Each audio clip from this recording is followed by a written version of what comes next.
Hello, this is Christina Caudill with Radiant Astrology, and today is Soulful Sunday, and we are on the eve of a Sagittarius new moon, as well as we're coming up on the solstice, the winter solstice here in the Northern Hemisphere, and our friends in the Southern Hemisphere are having their summer solstice. Just to really give a little insight on this new moon. Now, we've been hearing all year all about this galactic center. And if you hadn't heard about it before, it's at about 26, 27 degrees of Sagittarius. And it's still something that is being delineated by astrologers, but we essentially know that it is this very magnetic degree, magnetic force, this intensification. And really just observe what's been going on all year.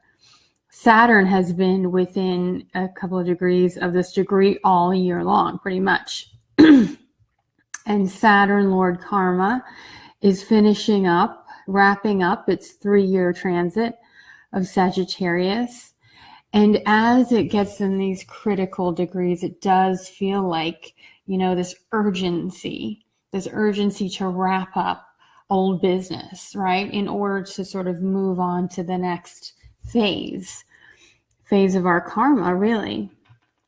And so here in Sagittarius, at this new moons are a great time of resetting your intentions. We can look back 6 months to the previous full moon in Sagittarius, and we can see, what in our belief system, Sagittarius, where in our faith and our belief have we grown? Where do we want to reset things? And Saturn is really asking us to sort of tidy up, Sagittarius loves to expand things, and that's great for exploring, stretching our mind, opening up to new possibilities. And it's also a spiritual sign. What have we learned in our spirituality that is really worth committing to?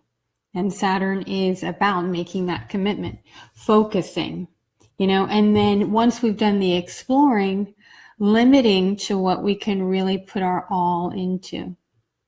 Now, I wanted to share something I got this morning from an email from astrologer Nina Griffin, I'm not sure how you pronounce her last name, but she sent out an email this morning to her list talking about this very issue with Saturn, wrapping up in Sagittarius and moving to the more serious, the more committed, the more mature sign of Capricorn.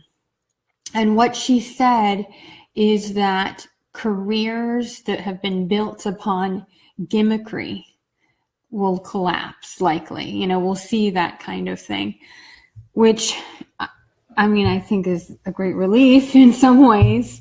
In other ways, it is asking us, where do we sort of thrive on a certain gimmickry? Because when we look at, how we are rewarded in life, often many of us get rewarded by doing gimmicky things. We see it a lot online. The more noise we make and the more we do like buy now, limited availability and blah, blah, blah, and, get attention, that gets attention. But are we building something that is sustainable, that is significant, and that really truly makes a significant impact in our lives and the lives of others? Hi, Lucy Ann Shard. Hi. Thank you for joining me. So sweet. So looking at this idea of gimmicky and, what in our own lives, it's easy to see it out there in the world. What about us? I know for me personally, I have really been, not wanting to put myself out there on YouTube and Facebook and things because to me it seemed very gimmicky. But I got to the point where I said, there's people that want to hear this message, that need to hear more of a spiritual message and a more sort of contemplated view of astrology. And that is my purpose, and so maybe it looks gimmicky to some people, but I can have to only align with what I feel is aligned with integrity. And that's another thing. Anything with these earth signs, then we're coming up to an earth year, looking at our integrity. Are we standing in our true integrity? Again, we may get feedback from society about, going bigger, going louder, going more entertaining, things like that. But is that really building something, again, that's sustainable, that will last? Another thing that Nina goes on to say is, only the deserving can hold on to what they truly have when we're coming into this year of much change, of Saturn returning home, returning to its domicile. And so Saturn demands, this is what Nina says, Saturn demands substance and rewards only those who have established a solid foundation. And I couldn't have said it better myself. What have we been doing to establish a solid foundation? It's so easy to be chasing the next shiny object. And we've had a lot of that, our whole society in America to some degree is built on getting attention, standing out from the crowd, dangling a carrot in front of people's eyes in order to get some attention. And those of us that are so busy, sometimes that's what we need. We need to be, shaken awake by things. But I think we're getting to the point collectively where we're starting to seek substance, and we're starting to mature. This is a time for our nation in America here to reach its next level of maturity. And as Saturn comes into Capricorn, and I spoke about this in my recent podcast with our Emotion Wolf, which is amazing. I hope you can listen to it, that it's almost like we are collectively having a Saturn return, right? Everyone talks about that first Saturn return, and many people fear it. And it's not necessarily there to instill fear, but that's when we go from, being a child depending on other people to take care of us in order to saying, I can survive on my own. I can do what it takes to take care of myself. And that can take saying no to things. It can take focus. It can say, recess is over, and start getting to the business of work. Hi, Jackie Wood and Louise and Haley. Sorry, I wanted to say hi to everyone who's joining live. And so when we think about this Sagittarius new moon, again, it's a fire sign. It's mutable fire. And sadly, we're seeing more and more fire. The fires in California are just out of control. And in our own lives, that fire can get very out of control. We've been in Mercury retrograde, and Mercury retrograde this time has been in Sagittarius, and it has been, from what I've witnessed, very over the top.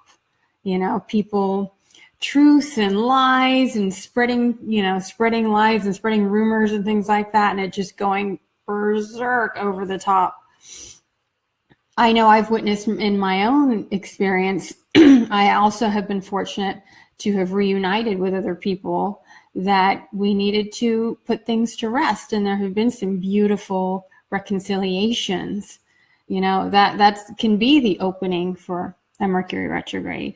On the other side, I've seen other people being accused of things, and I know they're good people, but things taken out of context. And there's no way to clear the air during a Mercury retrograde usually, because things just get more and more convoluted. And at some point, you just have to wait for the fire to pass. And it can just feel like there's no way of getting clarity, because ultimately that Sagittarius Gemini axis is about truth and lies. It's about information versus meaning and wisdom. So when we take time to contemplate the Sagittarius new moon, where do we need to inject more meaning in our life? Where do we need to really focus on what we believe?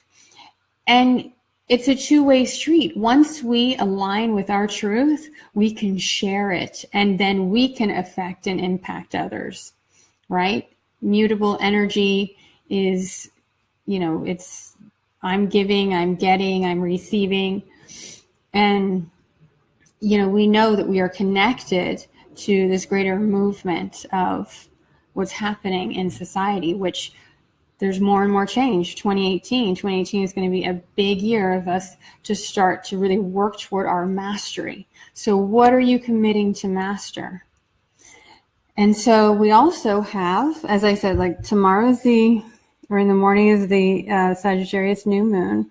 And then we're moving toward the winter solstice, which is on the 21st, which here I believe is Thursday. And that is, the solstices is when the sun stands still, right? So we can just think about a moment of stillness. And it's when the sun is at its furthest point. At this time of year, it's its furthest southern point. It's enters the sign of tropical Capricorn.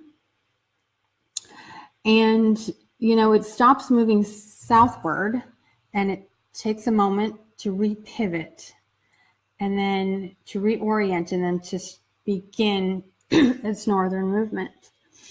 And so when we think about it, it's a time for us as well to reflect on, contemplate on everything we've learned this year.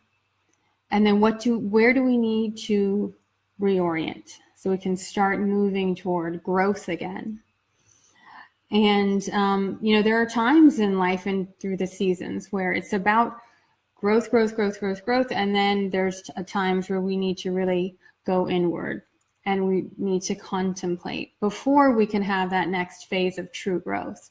You don't want to, if you're continually growing and moving and trying to expand all the time, what happens? You'll get burnt out. So this is the time of year where we want to commit to what we want to grow for this next year. And again, that word commitment. This is the first time I've read since 1664 that Saturn will be conjunct the sun on the winter solstice in Capricorn, right? So, Saturn transits the zodiac every 29 years, but it's interesting. This is the first time we have a Saturn conjunct the sun for the winter solstice. And the sun illuminates that which it touches. So if we're curious about what is our message from Saturn this year, this week is the time to receive that message. I always see, sometimes I look back through my calendar, and if I'm looking for some message from the planet, and literally just looking at transits from the sun to a certain planet, if you're aware and you are observant, you can find a message from that planet. So this is Saturn telling us it's time to focus, it's time to commit. It's a certain time for maturity. Now, these can be some unsexy words in our youth-obsessed culture, right? I personally, I'm very Capricornian myself. I think maturity is actually pretty, an attractive thing right now, especially when we've seen all the noise and the sound and fury from this Saturn and Sagittarius transit. How about us getting quiet and just knowing who we are inside? Now, Saturn also rules things like our dignity, our reputation. What is our reputation? It's something that other people who we don't know, make judgment calls about us because of what we've done, because of what we've put out there. And there's only so much we can control that. But when we think about how committed we can be to our integrity, and if we can do that, that can help to safeguard who we are in the world, what we're putting out in the world. If we don't worry about our reputation or what people say about us or how we're perceived at all, then it's like anything, we will get anything back, right? If we want to put some intention to who do I want to be in the world, and then that can help us to clarify that intention and help to manifest that intention. There's a thing called, that my mentor, Mark Jones, talks about. It's called creating a quality world. And this is a therapeutic sort of technique from what I understand. What is your quality world? Your quality world can be made up of mentors, and, you know, dead authors, even, for instance. You know, some people that make up my quality world, I would say, is Carl Jung, who I really respect his life path. Unfortunately, there's not a whole lot of women that come to mind historically. I would love if you leave in some comments who you look to for a role model historically. I know Coco Chanel actually was a very inspiring character. I mean, not 100%. She wasn't a spiritual person, but she definitely had a vision and put in the work and continually committed to that. So think about, what is your quality world? Who are you going to look to help mentor you? And even in real life, right? Who can you look to be a mentor? And I recently saw an article that really said something to me, and it illuminated a lot about, you know, when we're on this path of creating something in the world and wanting to give more and do more. It said that women are over-mentored and under-championed. And what that means is, you know, having a mentor to talk to about things and to plan your vision for, you know, your career and things like that, that's very valuable. But do you have a champion?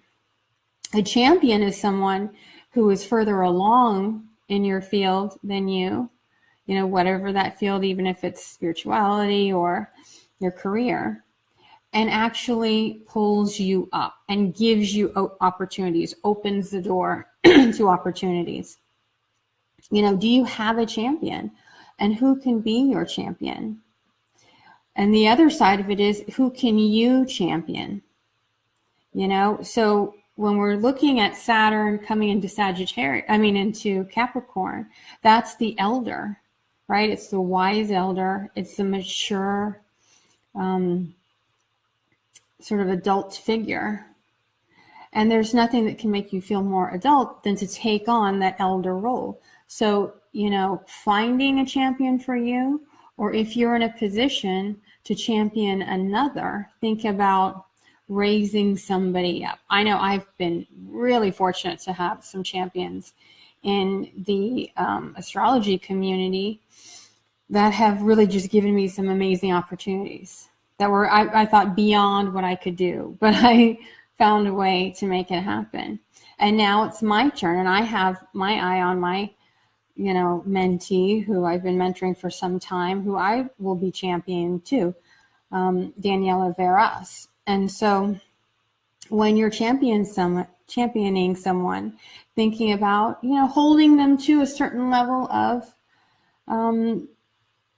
responsibility, helping them to grow, giving them the opportunities. And sometimes, you know, people take opportunities and they either fly or they sink, right? But helping those others to lift themselves up. And as they say, a rising tide lifts all boats. And this is a very significant time for us to be thinking about, you know, achievement. That's ultimately what Capricorn and Saturn want from us, is significant achievement. Achievement, again, that is grounded and that is meaningful, right? So it's not just about, again, this one thing like Sagittarius new moon. It's about belief, and it's about growth, and it's about vision.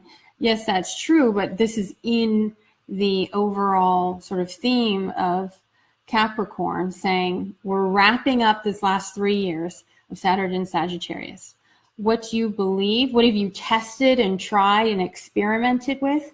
And now is the time to put that into action.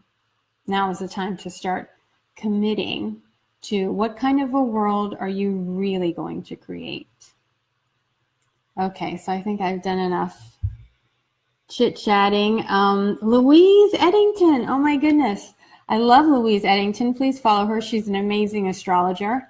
And she said it's conjunct her ascendant. That's right. You have your ascendant at Sagittarius, 26 Sagittarius, and she's always seeking truth and meaning. Well, I hope you found some truth and meaning, Louise. And Carolyn, thank you so much. She said the podcast with Ari Moshe Wolf is a godsend.